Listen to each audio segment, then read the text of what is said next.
MGM Resorts owns MGM Grand, Bellagio, ARIA, Mandalay Bay, Cosmopolitan. Except they don't. They pay $1 billion in rent every year to landlords.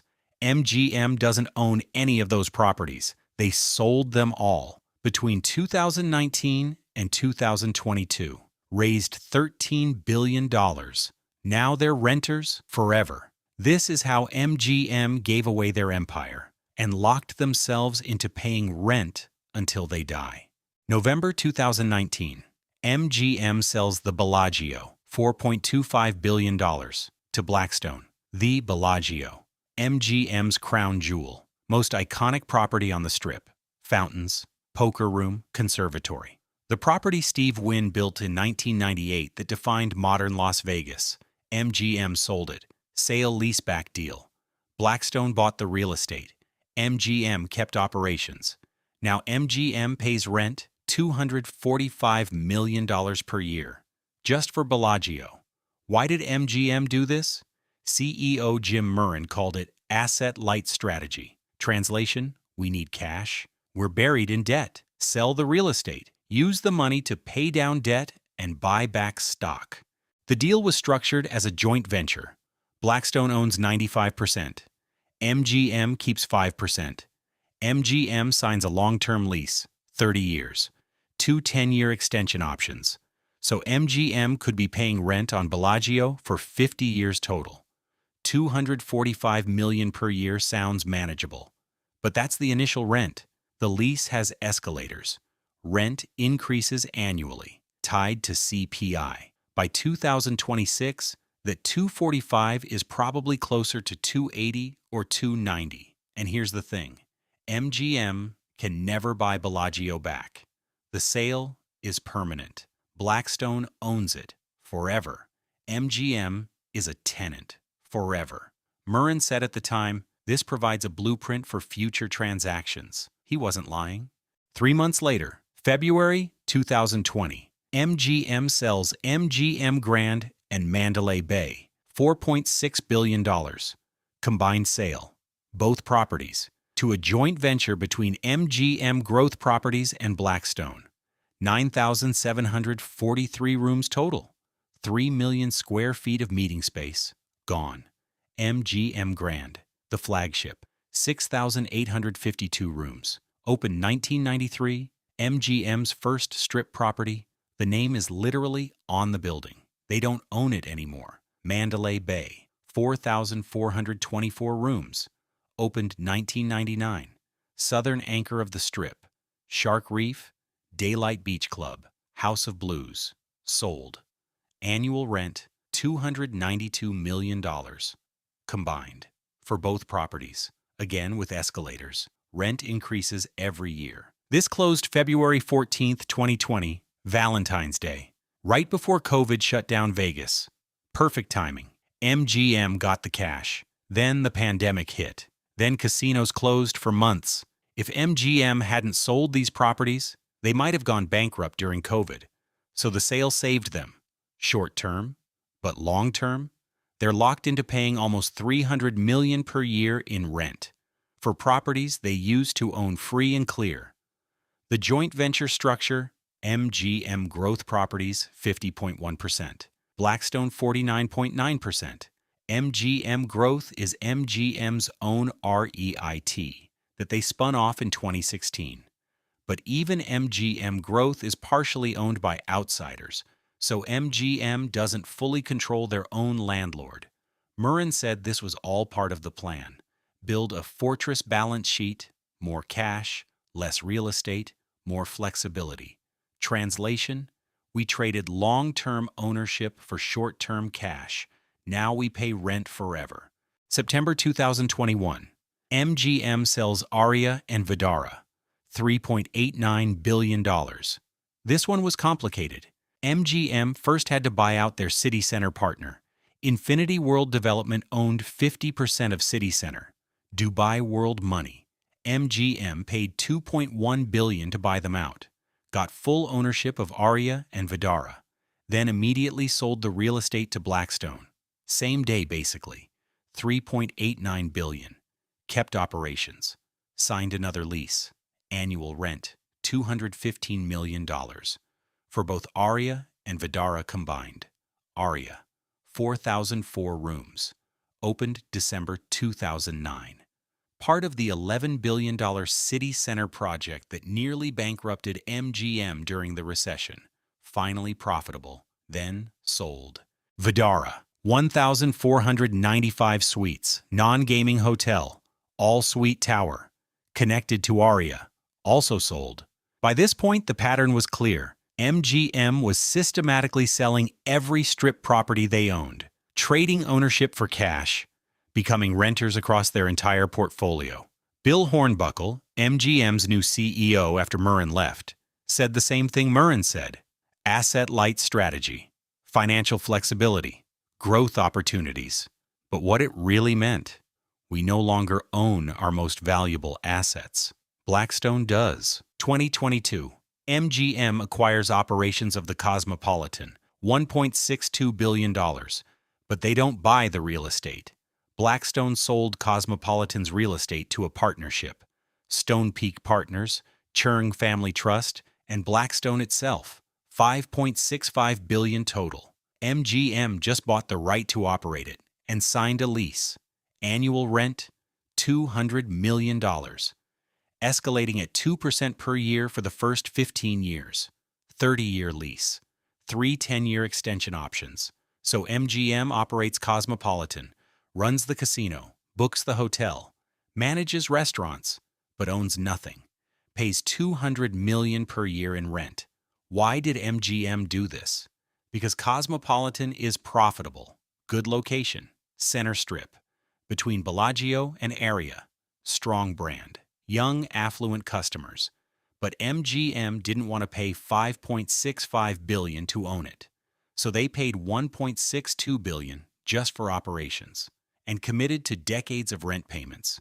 This is the new MGM model. Don't own, just operate. Pay rent forever. Add it up. Bellagio, $245 million per year. MGM Grand plus Mandalay Bay, $292 million per year. ARIA plus VDARA, $215 million per year. Cosmopolitan, $200 million per year. Total, $952 million per year in rent. That's nearly $1 billion every single year, paid to landlords, Blackstone, MGM Growth Properties, Stone Peak, Churn Family Trust. And remember, all these leases have escalators. Rent increases annually. By 2026, MGM is probably paying over $1 billion per year, maybe $1.1 billion, maybe more. This isn't a one-time payment. This is annual, every year, forever, or at least for the next 30 to 50 years depending on lease terms. MGM used to own these properties, free and clear, no rent, no landlord. All profit went to MGM. Now, they operate the properties, generate revenue, pay all operating costs, pay all capital expenses, and then pay $1 billion per year in rent to landlords. What's left after rent? That's MGM's profit. Whatever remains after revenue minus costs minus $1 billion in rent, compared to Wynn. Wynn owns Wynn and Encore. No sale leaseback, no landlord, no rent. All profit stays with Wynn. That's why Wynn has the highest EBITDA margins on the strip, 25 to 30%. MGM, 15 to 20%. The difference? Rent. $1 billion per year in rent is an anchor around MGM's neck, forever. Why would MGM sell their most valuable assets? Why lock themselves into paying $1 billion per year in rent forever? 2 reasons. Debt and shareholder returns. MGM had massive debt. City Center cost $11 billion to build. Opened during the worst recession in decades, nearly bankrupted the company. MGM spent years digging out. By 2019, MGM still had over $13 billion in debt. Stock price stagnant. Shareholders angry. Activists circling. Jim Murren's solution: sell real estate, raise cash, pay down debt, buy back stock, increase dividends, make shareholders happy. It worked. Short term. MGM sold Bellagio, got $4.25 billion. Stock went up. Shareholders cheered. Sold MGM Grand and Mandalay Bay, got $4.6 billion more. Paid down debt, bought back stock. Shareholders cheered louder. Then COVID hit. Casinos closed.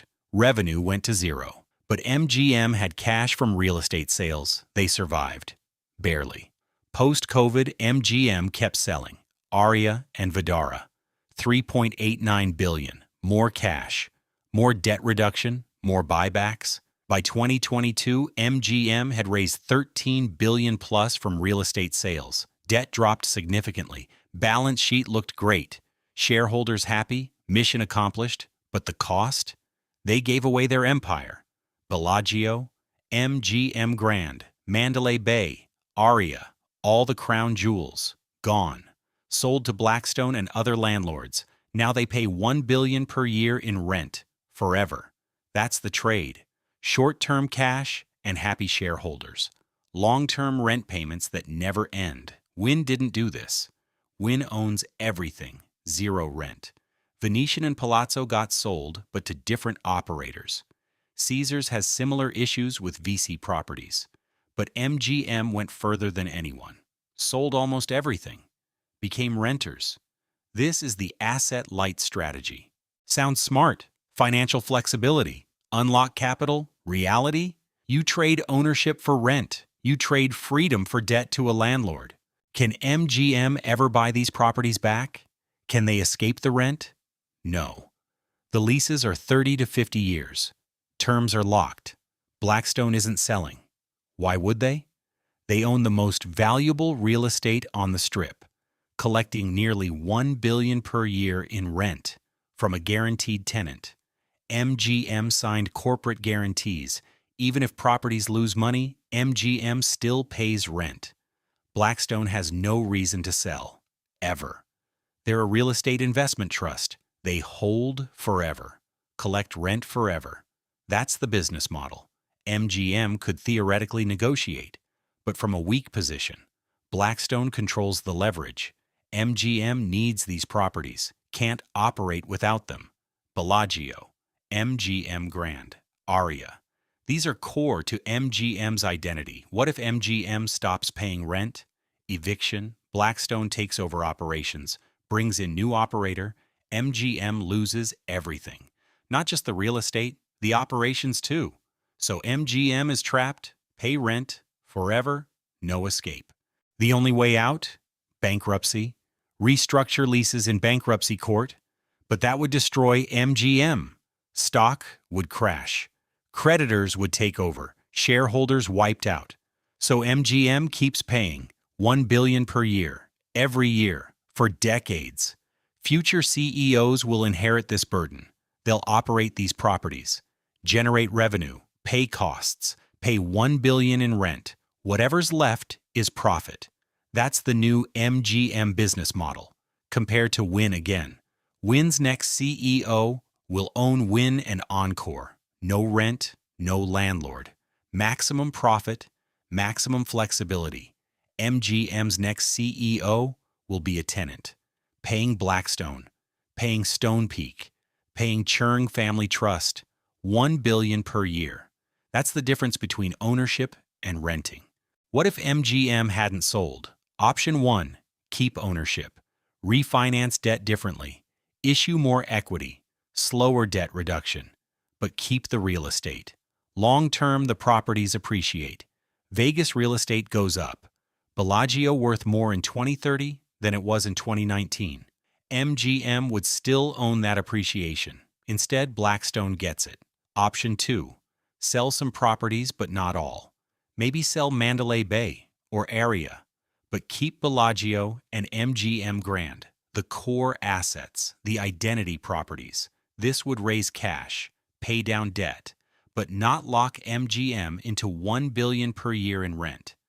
Option 3, build new properties instead of selling old ones. Use debt for growth, not for buybacks. Long-term thinking instead of short-term shareholder appeasement. But MGM chose option 4, sell everything, raise maximum cash.